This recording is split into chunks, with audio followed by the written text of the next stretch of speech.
So hello, everybody, and welcome. I am Frances Hellman. I'm indeed the Dean of Mathematical and Physical Sciences in the College of Letters and Science at UC Berkeley. I'm also a professor of physics. And tonight is the season's last event in our series called Basic Science Lights the Way. And I'm particularly excited because I get to moderate this evening's conversation with amazing faculty from my division across mathematical and physical sciences.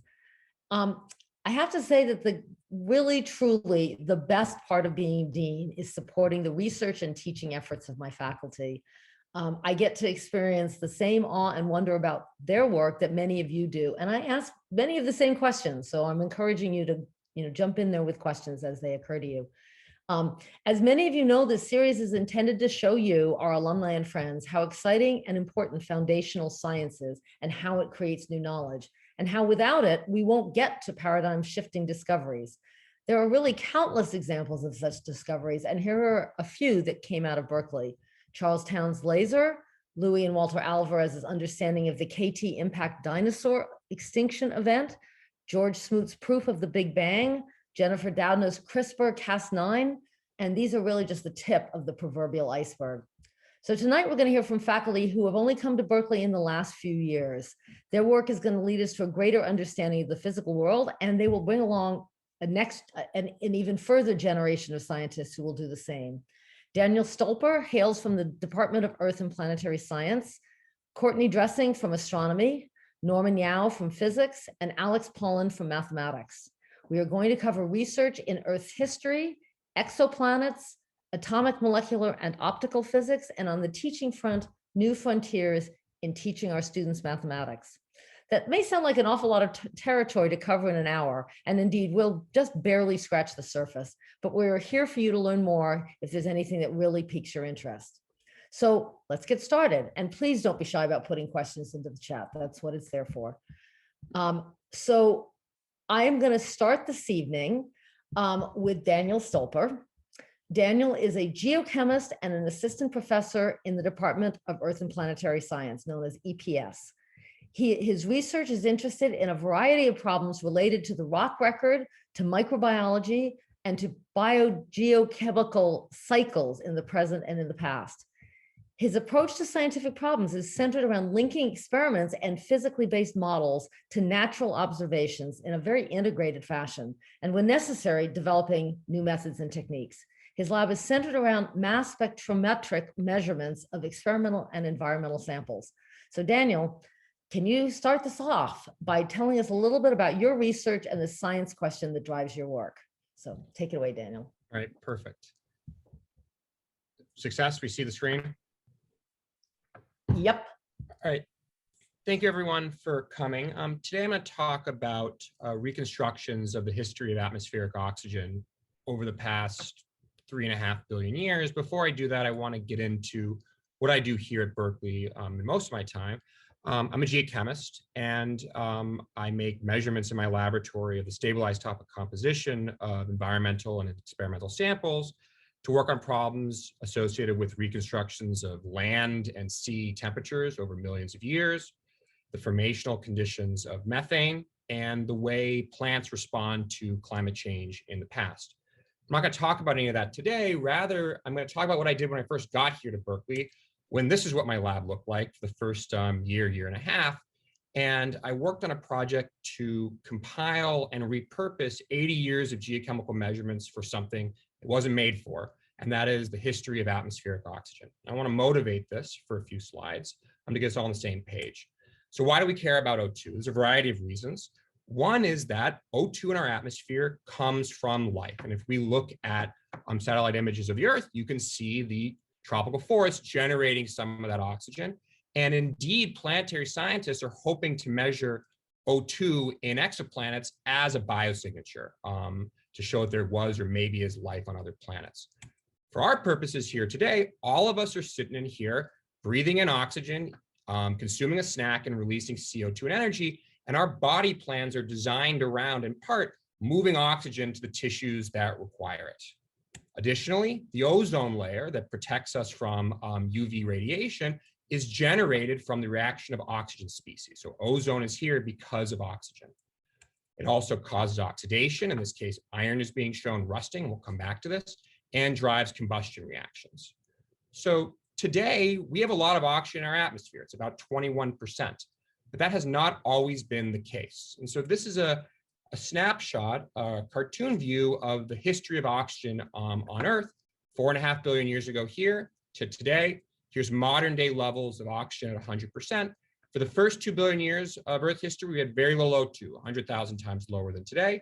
It rose to about 1 to 10%, sat there, and then rose again to the modern day levels we enjoy. And just as a comparison point, this is the death zone on Mount Everest, that when you get too high and there's too little O2, you need a tank. And what we're going to focus on today is when exactly did we breach this range? When did we get to the high levels we see now? And so why? Why does it matter to have a temporal sense of this? Who cares? And so this goes back to what we're all doing, breathing in oxygen. Animals, primitive animals, we all require some amount of O2 in the atmosphere. About 0.5% of modern is what we generally think. And what's interesting is that the history of oxygen and the history of animal evolution are quite similar. When we look at the evolutionary history of the earliest animals, here sponges, here jellyfish, cnidaria, they appear to have emerged in Earth history in and around 900 to 700 million years ago. And if you look at that schematic viewpoint of when did O2 rise, the reaching of the high levels we see today that allow animals to exist happens in and around the same time. And geochemists and biologists have long connected the dots and made the following provocative proposal: that change in atmospheric oxygen triggered the evolution of complex life of animals. We're going to question that today by trying to get a sense of when did this transition occur? Did it happen before or after the evolution of animal life? So how do we go about doing this? This is a hard problem. We need a way to reconstruct the history of atmospheric oxygen. The way geochemists do this is to rely on proxies that can tell us something about the history of atmospheric oxygen levels. And this is something that we all do every day in our lives, use proxies. Thermometers are proxies. The rise and fall of mercury in a thermometer is calibrated to tell us something about temperature. And we're going to look for calibrated proxies to say something about O2, oxygen in Earth's history. All right, so what my idea was when I first got here was to look to the deep ocean as a proxy for the history of atmospheric oxygen. So if we look at the amount of oxygen dissolved in our oceans today as a function of depth in the Pacific or the Atlantic, something you see is as you go deeper, oxygen levels decline.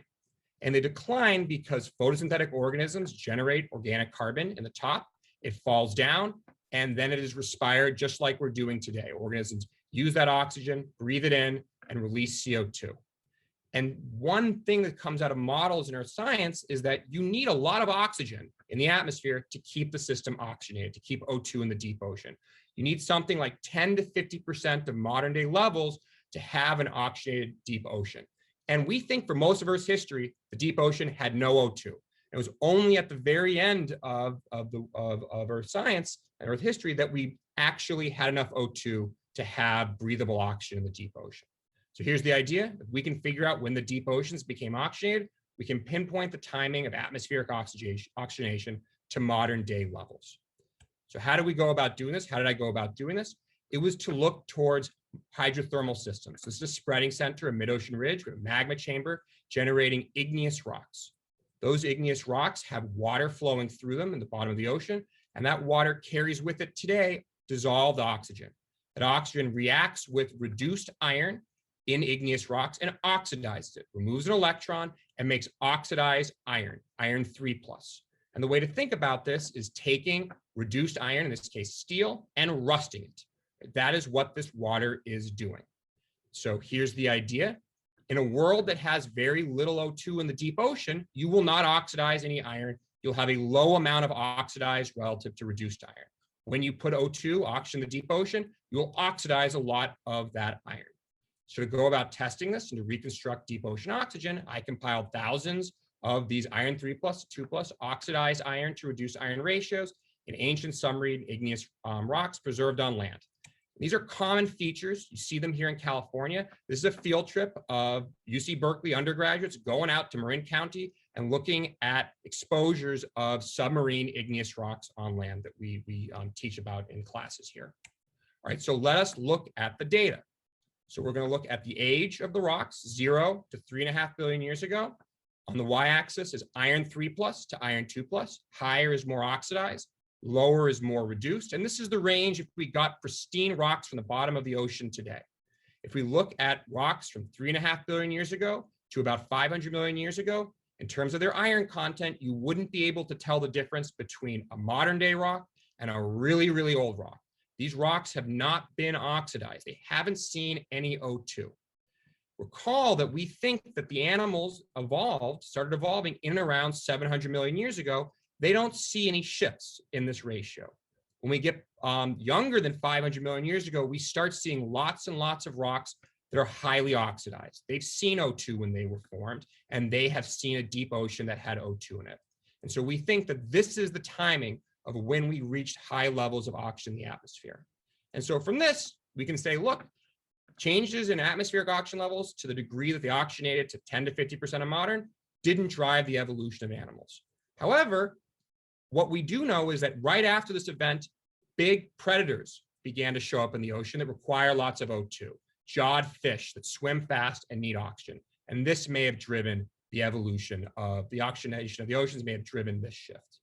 So with that, I will leave up my conclusions, and I'm happy to take questions now and in the chat afterwards.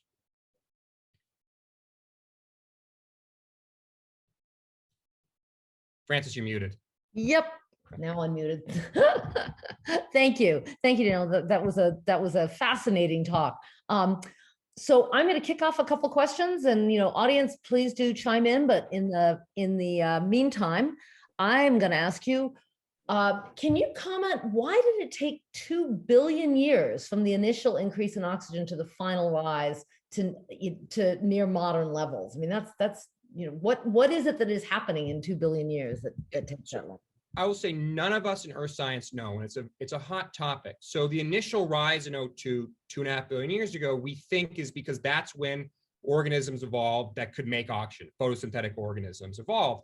And for whatever reason, they couldn't get it to the level that's needed today. Some people think that there are stable states that exist, that once you get into them, you're sucked into them and you can't move it. And so a lot of people have called on major transitions at the end of sort of 600, 700 million years ago that sort of gave the Earth a kick in the pants and caused a big transition. That includes snowball Earth, where the whole Earth froze over. We then emerged and a new state could take over. Other people have predicted that it's actually all about land, that to get to these high oxygen levels, you needed to have forest land plants. And they didn't show up till around 400 to 500 million years ago. But this points out a really challenging problem in earth science. We are pretty good at nowadays figuring out when things happened and how much they happened. The why is always the challenge of what is controlling these things. And having the records allows us to start asking these sorts of why questions. And do you think, I mean, is it possible there's going to be like a third rise sometime in our future? Do you think there's a limit to how high the oxygen can go? So yeah, this is also a big question of science. What controls O2? How high can it get? Most people think there are speed limits to it to some degree. One is that if you get too much O2 in the system, you'll start having what we're experiencing today to some degree in California, massive wildfires. That there'll be so much oxygen, you'll effectively get spontaneous combustion, and that there will be feedbacks that when you start burning the whole Earth will bring oxygen back down. And so so right now, are we monitoring the concentration? We must be monitoring the concentration right now. And there's a question, somebody in the audience sent me a question. Is there a prediction for change in O2 under climate change, under unabated climate change? Yeah. So my postdoc advisor actually worked on this in the 90s, in the early 2000s. It's actually a really important measurement. So as we're burning fossil fuel, we are consuming oxygen. And one of the things you can look at, it's a hard measurement to make, but you can measure how much oxygen has declined over time. And it's actually critical for figuring out where is CO2 going. And so people look at the rise in CO2, the drop in oxygen, to understand how much CO2 is being partitioned in the oceans, being put into soils, and being left in the atmosphere. It's also, if everyone says, burning fossil fuels doesn't do anything, the O2 tells you we are burning a lot of fossil fuels. Oh, that's fascinating. Well, I think with that, we should probably move on to our next speaker.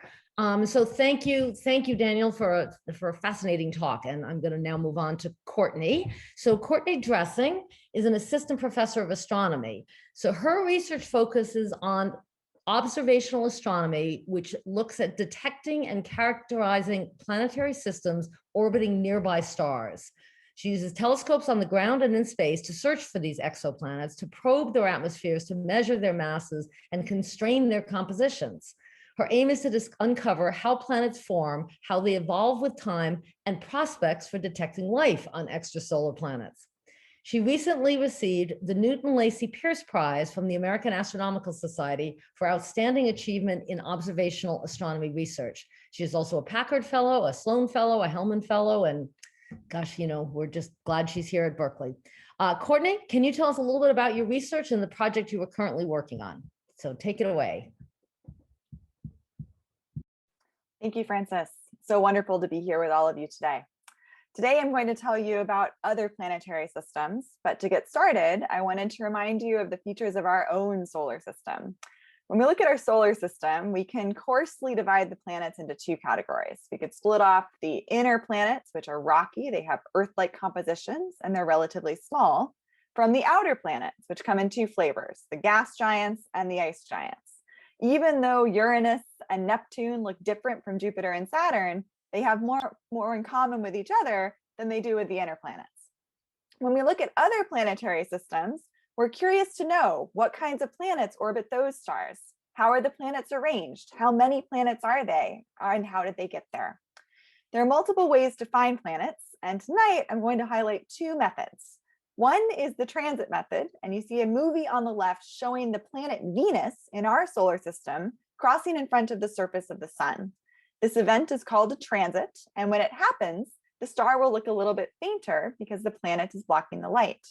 This technique is useful for determining the sizes of planets. The other technique we'll discuss today is the radial velocity, or Doppler wobble technique. In this technique, a planet orbiting a star tugs on the star and causes the star to move towards us and away from us. That will cause us to be able to detect the presence of the planet by measuring the mass of the planet relative to the star. In the movie on the left with the transit of Venus, Venus and the sun are so close to us that we're able to see the disk of the sun and the disk of Venus. Exoplanetary systems are much farther away, so we can't actually see the disk. Instead, we see something like the chart that will appear on the lower left. So on the top here, this is an animation showing a star with a planet orbiting it. We're going to flip it around so that the planet passes in front of the star as viewed from Earth. On the bottom, we're going to record how bright the star appears to be versus time. When the planet crosses the star will look dimmer. Let's watch. Here's our planet orbiting. It's going around. In order to see the planet block the star, we need to change our viewing geometry. And now our planet is about to cross the disk of the star. And you can see that the star looks fainter. This event will happen every time the planet appears to cross in front of the star. So that will tell us how long it takes the planet to orbit the star. We can then use that to figure out how far the planet is from the star and what temperature it might be. By measuring how much deeper the depth of this event is, by measuring how much fainter the star gets, we can determine the size of the planet, which tells us, to first order, is this planet more like the Earth or more like Jupiter? Today, there's an exciting mission surveying the sky, looking at all of the nearest and brightest stars to find planets using the transit method. That mission is called the Transiting Exoplanet Survey Satellite, or TESS for short. Here, these two images show pictures of the sky, showing observations that TESS has taken. You can't see in this image, but TESS has actually looked at hundreds of thousands of stars to find planets. And TESS has already found several thousand potential planets orbiting nearby stars. Knowing the sizes of these planets isn't enough, though. We also want to know their masses and their densities.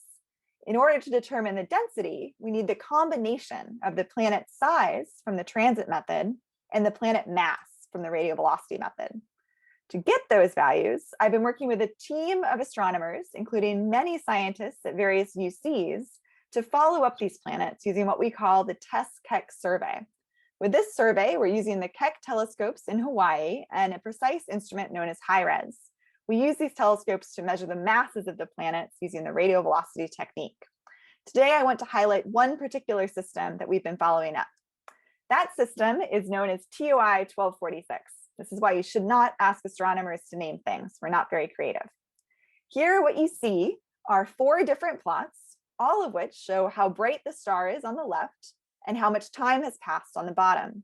In each panel, you see gray data points. Those are individual observations from tests, and black data points, which are observations binned together to show the average brightness of the star at a given time.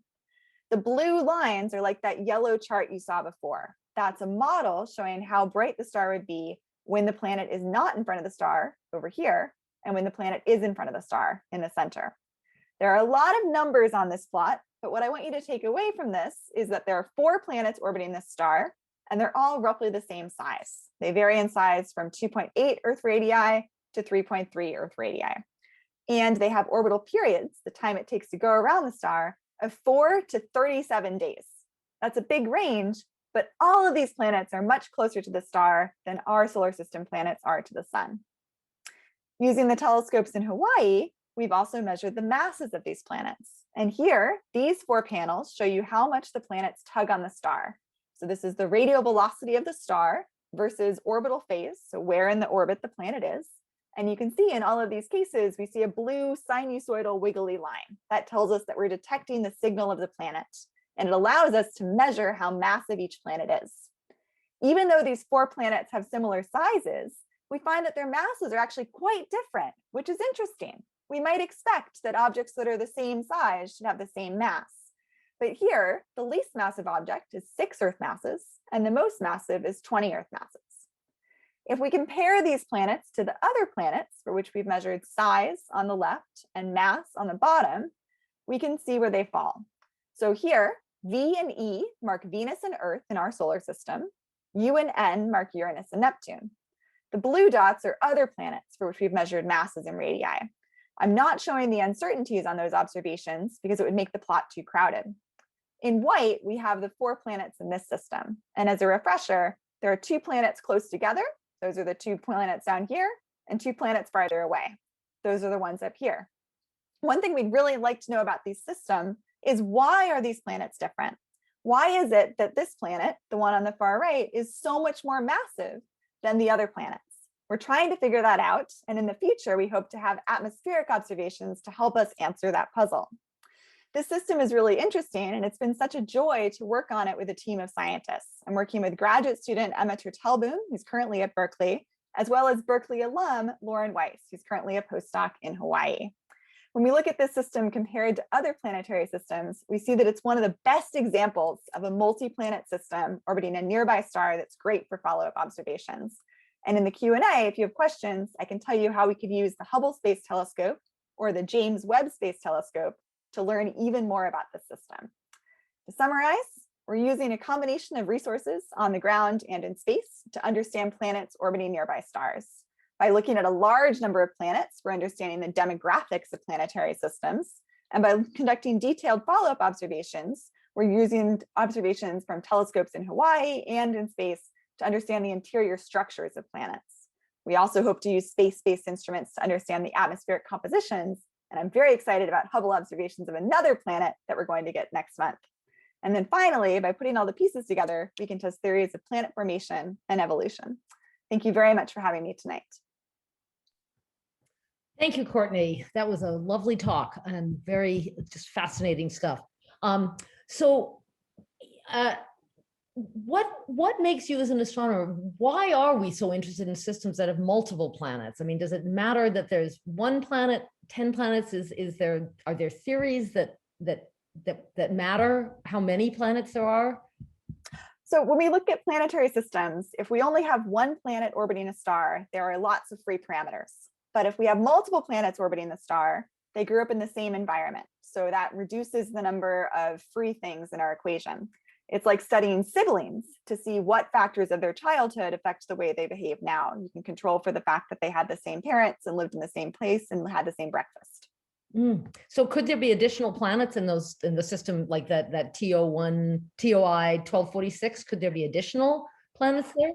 Funny you should ask that. We had a meeting earlier today, and my grad student is going to work on that as her next task. She's going to be inserting extra planets and seeing whether adding another planet causes the planets to become unstable and whether some of those planets then get ejected. Looking at the system, there could potentially be planets farther out that aren't currently detectable in our data. Interesting. And so, it looks like our solar system looks really different than the TOI 1246 system. Is that true? TOI 1246 is definitely different from the solar system. It has 4 planets, all of a size that doesn't exist in our solar system. We don't have any planets bigger than Earth or smaller than Neptune. And all of these planets are well within the orbit of Neptune. We look at other planetary systems, and we also find lots of planets very close to their stars or farther out than the giant planets in our system. But we don't yet know whether there could also be systems that look just like our own planetary system. And that's something I would like to figure out. The problem is that we're only just getting the sensitivity required to detect planets like those in our solar system. Interesting. Now that's remarkable. And so how much more work has to get done before astronomers can analyze the atmospheres of Earth-like planets? Could one of the existing telescopes or a future telescope do that? The challenge is that an Earth-like planet has a very thin atmosphere. So you have a low signal to noise when that planet crosses in front of the star. You just don't have that much light that actually travels through the atmosphere. So you need a big telescope to do this. And ideally, you would make it easier by shrinking down the size of the star. There is a planetary system called TRAPPIST-1 that is a puny red dwarf star, much, much smaller and cooler than the sun. And that has at least 7 transiting planets, 3 of which might be the same size and temperature as the Earth. We know they're the same size, but we don't really know what the temperature is because it depends a lot on the atmosphere of the planet. With James Webb, which is supposed to launch later this year, we could potentially study the atmospheres of those planets and investigate whether they have things like oxygen and methane and carbon dioxide in the atmospheres. For Earth-like planets orbiting sun-like stars, we need a different class of missions.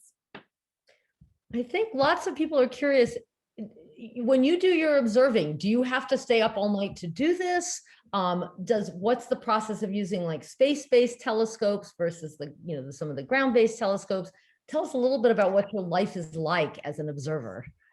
Well, it's different in the COVID era because now I'm observing at night from home, confusing my dogs because I'm not asleep in the middle of the night.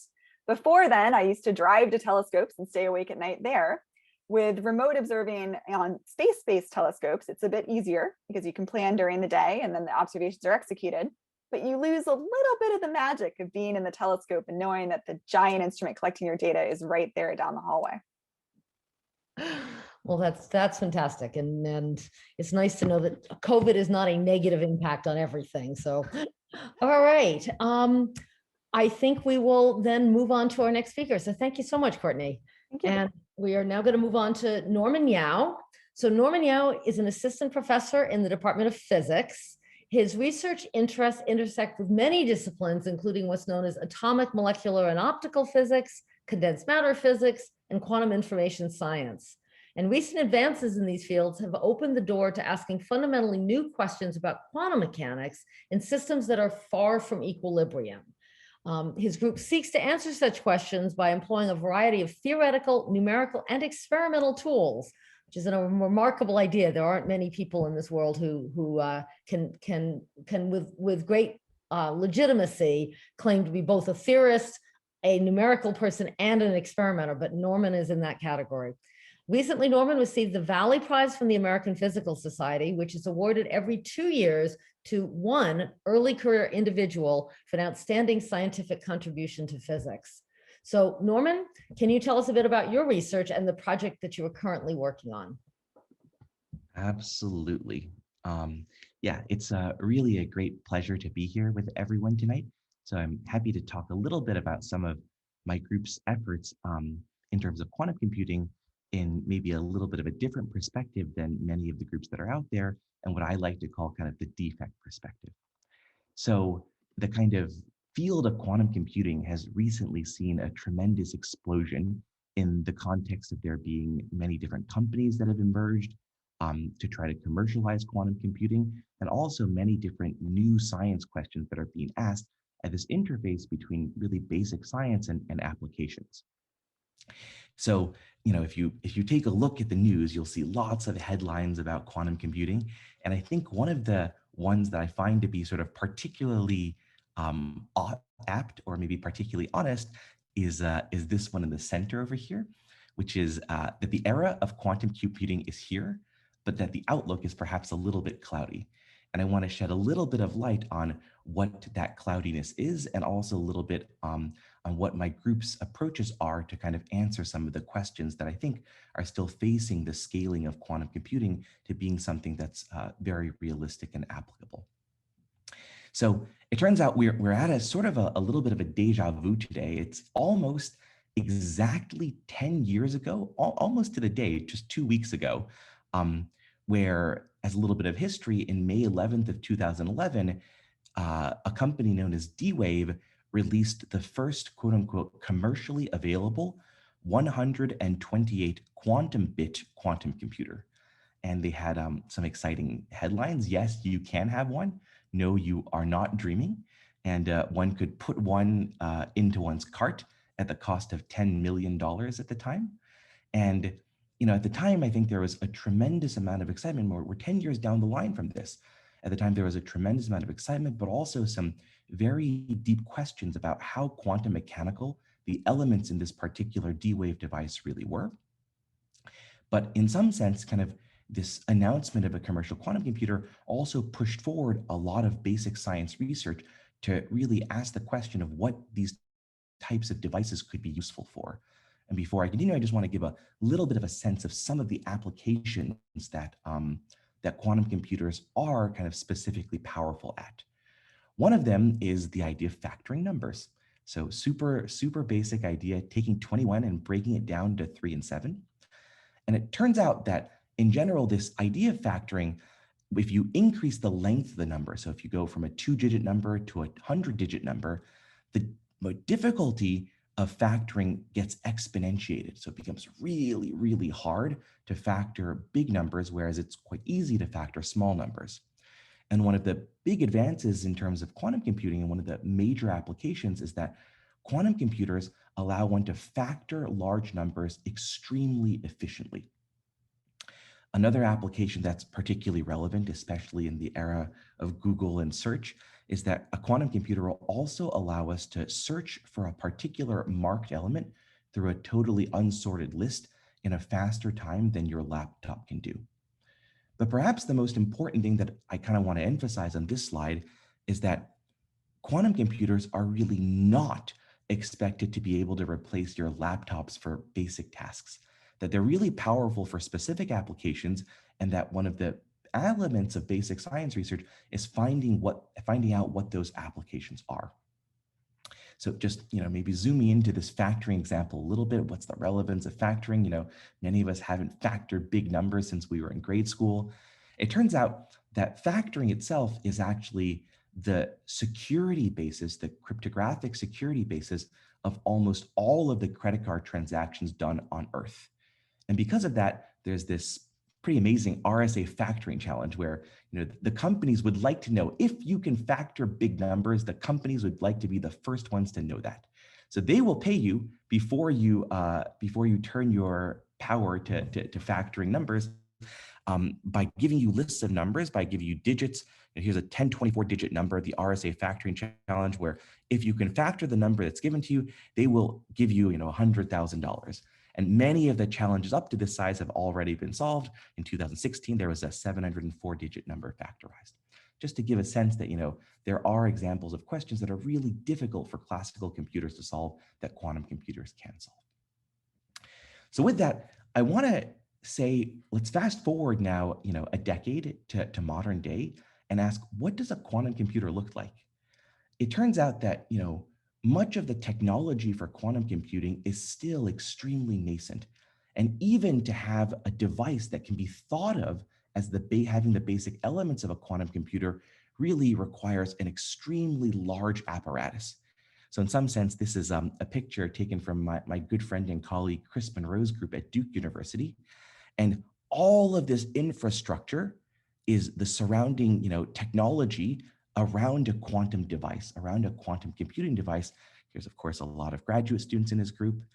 And I'd like to say that really, even though there are headlines telling us quantum computing is here, there's still a lot of exciting challenges ahead. And I would say that quantum computing is kind of here in the same sense that the classical computer, the stage your laptop was at in 1946 with the beautiful ENIAC machine, for example. And I want to give one little sense of what makes it so difficult. What exactly makes it such that you need such a complicated apparatus? And the reason why you need such a complicated apparatus is really because the basic building block of a quantum computer, kind of nature's natural building block, is really an individual atom. So most of the things that people work with in terms of quantum computing is really looking at an atom and thinking about two different states of that atom being the kind of 0 and 1, the elements of the quantum version of a bit, of a single bit degree of freedom. And the problem is that working with individual atoms is just hard. In general, you have to somehow trap them so that they're not moving around so that you can actually interrogate and work with them. You usually have to have a system that's at extremely low temperatures so that you don't have thermal noise that's swamping the system. And you also oftentimes have to be at very, very high vacuum so that you don't have excess, air particles bouncing off of your atomic system. So this kind of difficulty of working with the atom means that the apparatus, is really much, much larger than one would imagine being able to have in a laptop or in a sort of small scale commercial device. Our group attacks this challenge, using an analogy. So, atoms, we know, can be trapped individually, in space, in a very, very cold environment in Chris Monroe's lab. But at the same time, we know that atoms can also be trapped in materials. And I like to use the analogy of this ant trapped in a piece of molasses. So what our group does is we actually work with a very, very special defect in diamond, where that diamond actually is made up of carbon atoms that are connected to each other tetrahedrally. Our group works with a particular defect in diamond that behaves very similar to an atom.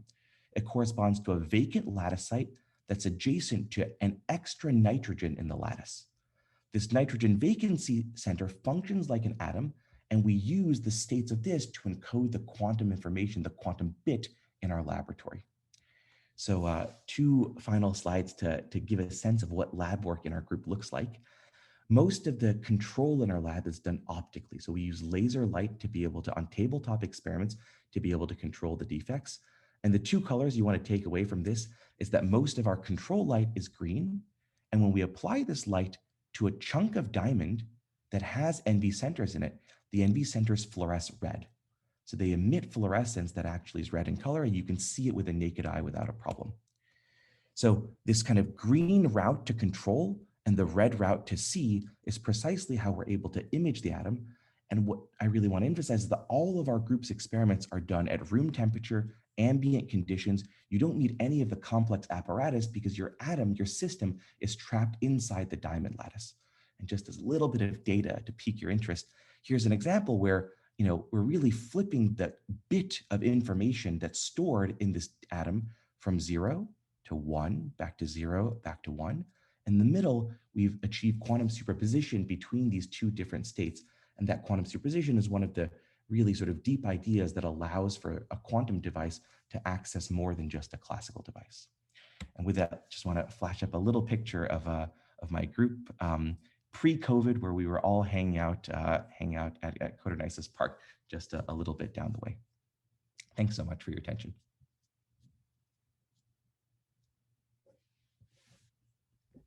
Unmute myself. So thank you, Norman. That was a fascinating talk on exactly as advertised, a blend of condensed matter physics and quantum science and atomic, molecular, and optical physics. So I think I'm going to ask you a couple of questions. And again, a reminder to the audience, go ahead and put questions in the chat window.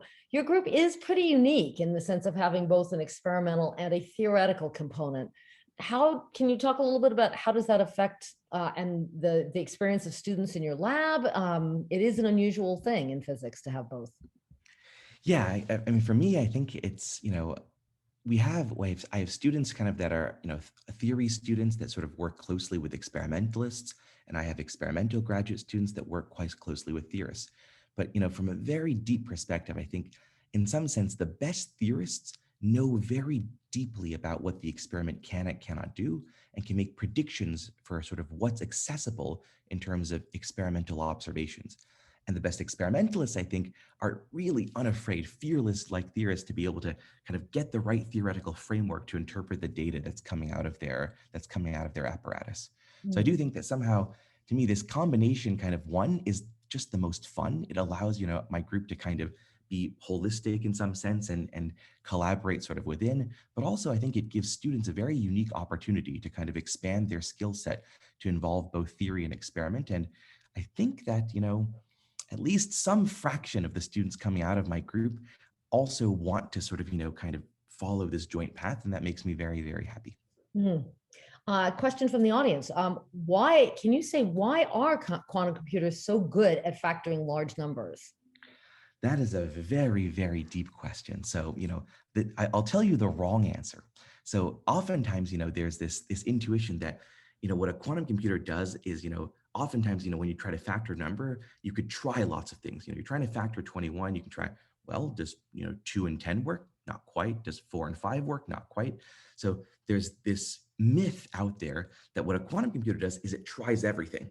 It tries everything to be able to sort of figure out the right entry. And that's not actually how quantum computing works. The idea is that one has to be very clever in terms of designing an algorithm where interference, much like water waves can interfere, where interference between different patterns within the problem ultimately build up in a coherent fashion to get to the right answer. But, so that's kind of this idea of interference is really central to the ability to sort of factor. And it's an algorithm that, Peter Shor came up with back in 1994. Question from the audience. What undergrad classes would best prepare somebody to go into this line of research? Another super good question. I think, the first class that, where I fell in love with physics, I would say, before that I was a mathematician actually, was really quantum mechanics. I think, we're really, these days people talk about this, but I think we're really in the midst of what a lot of people are calling the sort of second quantum revolution. And I think that really is very, very true. There's elements of quantum mechanics, possibly the most well-tested theory, ever to come in physics that we're still learning about today. So I'd say, in terms of really doing research in this aspect, I think there's actually a lot of different classes, in terms of quantum mechanics and physics, math classes in terms of analysis. And actually, I think computer science classes, basic questions about complexity theory are really important for being able to ask the deep questions in quantum computing. So I think it really kind of spans fields. It does. I'm going to ask you one more question, and then I'm also there's a couple more questions in the chat window, and maybe you can tackle those after. Happy to do that. Well, the last question I want to ask you, Berkeley has a broad effort in quantum information. I don't know, how do you interface? You're not the only one at Berkeley. How do you interface with some of the other efforts on campus in quantum information? Yeah, I think Berkeley's really unique at this point in time, in the sense that, this sort of quantum science effort at Berkeley spans so many different departments. There's people in computer science asking about how to design algorithms, people in electrical engineering asking about how to control these aspects, people in math, thinking about, deep questions about how to correct errors on these types of devices. So one of the things that's really special at Berkeley is that, quantum science and quantum computing spans literally every department from chemistry to physics to computer science. And I think, there's a couple of centers, actually at Berkeley that bind everyone together. And those, I think, are really unique melting pots that sort of force us to all come together and share language and insights. And those different centers, one funded by the NSF and one funded by the DOE, I think are kind of what are allowing some of these bridges to be built across campus. No, that's fantastic. Okay, well, I'm going to leave you to answering questions in the chat window. There's a couple of pretty good ones in there. So, and move on to our next talk, which is from Alexander Paulin. Alex is an assistant teaching professor of mathematics. His focus is on improving mathematics instruction across the university. He's taught large lower division math classes for the past 8 years and most recently was awarded the university's Distinguished Teaching Award in 2020, which is remarkable. That is, there's only 2 of those given every year. Most recently, he was also awarded the university's Extraordinary Teaching in Extraordinary Times Award, that is a COVID special, for his joint work in developing an online summer program to better prepare incoming students who need to take math. So Alexander, can you tell us a little bit about your research and the project that you are currently working on? Of course, thank you so much, Francis, for the kind introduction. So I'm Alex Paulin, and I'm a teaching professor. And what that means is I focus on teaching, of course, but really on not just teaching my own classes, on teaching kind of the more broad teaching mission at the university, and especially mathematics, because I'm a trained mathematician. So mathematics is a subject that really stands at the center of the STEM disciplines, and succeeding or mastering mathematics to a certain degree is kind of necessary for almost all STEM subjects. So as Francis said, I teach large lower division UC Berkeley courses. So I just want to give you some background on those. So introductory mathematics classes at UC Berkeley are pretty remarkable classes, really. They are required for 40% of all majors at the university. So that's not just STEM majors, that's 40% of all majors. They are enormous, as you can see from this picture. This is from Wheeler Auditorium in one of my linear algebra classes. Every semester, there are more than 5,000 undergraduates enrolled in these classes. In fact, I recently kind of did a rough estimate of how many students I've taught in my time at Berkeley. And I think I've taught, believe it or not, about 1/4 of all current UC Berkeley undergraduates personally, which is kind of crazy to think about. So these courses, of course, are vital success in STEM majors because, I mean, mathematics is vital for STEM, but more than just teaching you how to differentiate and integrate and manipulate matrices, I mean, what they're really about is teaching students to develop sharp analytic reasoning skills. So understanding that, I suppose, complicated problems with many parts should be broken down into simpler pieces and then attacked individually until you kind of get a sense of the whole. So crucial kind of skills that you need for all STEM disciplines, even ones that aren't very specifically mathematical. Something else about these that's important is, I mean, for a lot of people, they're the absolute first experience they have at university, and they kind of set the tone for their whole academic journey. And students who have really negative experiences in these, I mean, it can really dramatically impact the entire course of their degree. So I want to talk a little bit about kind of the challenges that students face in these courses. So the first type of challenge that students face is kind of personal. Mathematics is one of these courses that, one of these subjects that kind of we all have some kind of relationship with. I mean, we're taught it from elementary school. Some of us love it, some of us don't. But a lot of us have anxiety about mathematics, even people who are mathematicians. So a lot of students come in feeling nervous about mathematics, especially about testing in mathematics. In addition, a lot of us kind of have preconceived notions about what a good math student is. And kind of if you don't fit that preconceived notion, you might feel like an imposter. So a lot of my students have expressed this concern. In addition, I mean, the shift from high school to university is really different in terms of the teaching environment, and that can be pretty scary for people. I mean, everyone's mind, they've got this kind of terrifying picture of a giant auditorium, very impersonal, scary, something kind of like this, okay? So a lot of students basically come in and they're like, my goodness, what's it going to be like? So I can say from experience, the last picture is not accurate, even though we may have this as our kind of stereotype in our mind. These are kind of personal challenges that each of us wrestle with when we're kind of learning mathematics. But there are more broad challenges. There are systemic challenges that students face, which I think are much more serious fundamentally. And the real issue is that there is uneven access to quality STEM instruction across the United States and across the world, really. So that means certain students come in and through no fault of their own have huge gaps in their foundational mathematical understanding. So they may not have any experience with trigonometry, very limited ability with algebra, poor understanding of exponents and logarithms, all things that are really, really important in the introductory math classes, especially things like calculus. So this, of course, unfortunately does not affect all people equally. It's disproportionately impacts students from underrepresented minorities. In fact, here's a pretty horrifying graph to give you some idea of how big an impact this is going to have on certain students. So if you take all incoming students who are intended math and physical science majors, and you look at all of them and ask how many of them actually go through the program and get a major in mathematical and physical sciences, it's something like 2/3 overall of all students who intend to be mathematical and physical sciences complete the program. However, if you just look at underrepresented minority students, that drops to about 2/5, so 40%. That's a horrifying statistic. And a big reason of that is their experiences in these introductory mathematics classes, sad as it is, right? Because they come in, they're not fully prepared, and they have a really negative experience where they compare themselves to their peers and they don't know as much, and they don't really understand why they're struggling so much. Okay, so the question is, how do we do something about this, right? Is there a way that we can support our students better? Firstly, I think it's important on a personal level for instructors at all levels to have patience and compassion with students, especially given the pandemic, right? The current situation makes learning for students extremely challenging.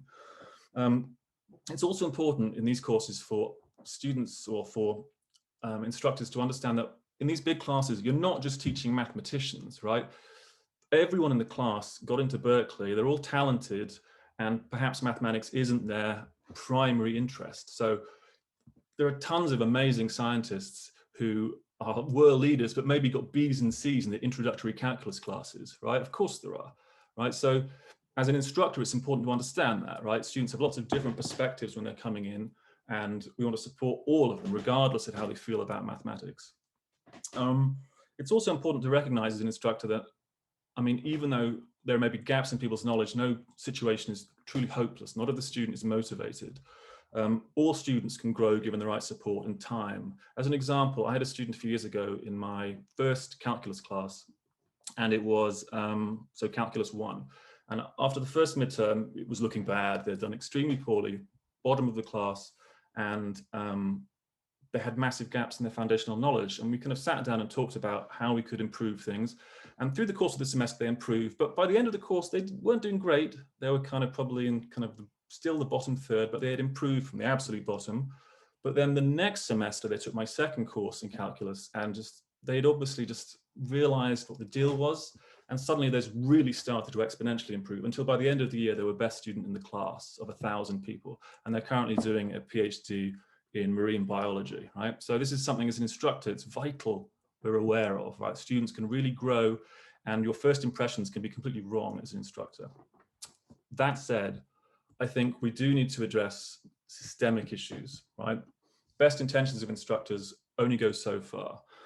So I'm currently working in partnership with the mathematics department and the Dean's office, and with the support of the Eustace Kwan Foundation, who've given us all sorts of great input in this, on trying to enact systemic change to how we are teaching lower division courses. So what we want to put into place are support systems that don't exist at the moment. Well, that's not quite true because we're in the process of doing this, but I just want to go a few initiatives. So this is under the umbrella of a new project called Solid Foundations Project. And it's kind of various components, but 4 of them that I thought were worth talking about were the following. So the first is students coming in. It's good for us to know, and it's good for them to know how prepared they are, because a lot of students don't really know how prepared they are for our introductory courses. So we've introduced this system of pre-programmed diagnostic testing. So just giving them an online test where they get some sense of kind of how prepared they are for these classes. It's good information for us as well, so we can kind of work out how to help them better and support them better, but it also tells them if they're ready. In addition, last year and continuing from now, we have introduced a new program. So this is the end of the summer, and it's called Pre-Calculus Essentials. We designed it last year, and this basically is a program that we advertise to all incoming students taking our math classes, and it's there to basically kind of bridge high school to university, to make sure that they get some introduction to what it's like to study mathematics at university, which is much more rigorous, goes into much more detail, much more depth, but still on material they should be vaguely familiar with, pre-calculus namely. It was a huge success last year. In addition, we think it's important that students have more support continuously throughout the year, because as I said, some students come in and they have a first midterm in calculus 1 and do incredibly poorly, and well, what do? They're like, where do I go for help? So we're going to instigate a system of kind of intervention where we reach out to these students and we say, okay, we can help you, but if you feel that you should drop to a lower level, there's a system in place for that. You can come and kind of improve your pre-calculus skills without losing a whole semester, which can really disrupt students' academic track. And lastly, I think a lot of students, when they are struggling with a specific topic, a concept, their instinct is to go straight to, well, somewhere online, right? You look up, you're doing, I don't know, I'm struggling with integrals or derivatives. You just type it into YouTube and hope a miracle occurs and it tells you what the answer is.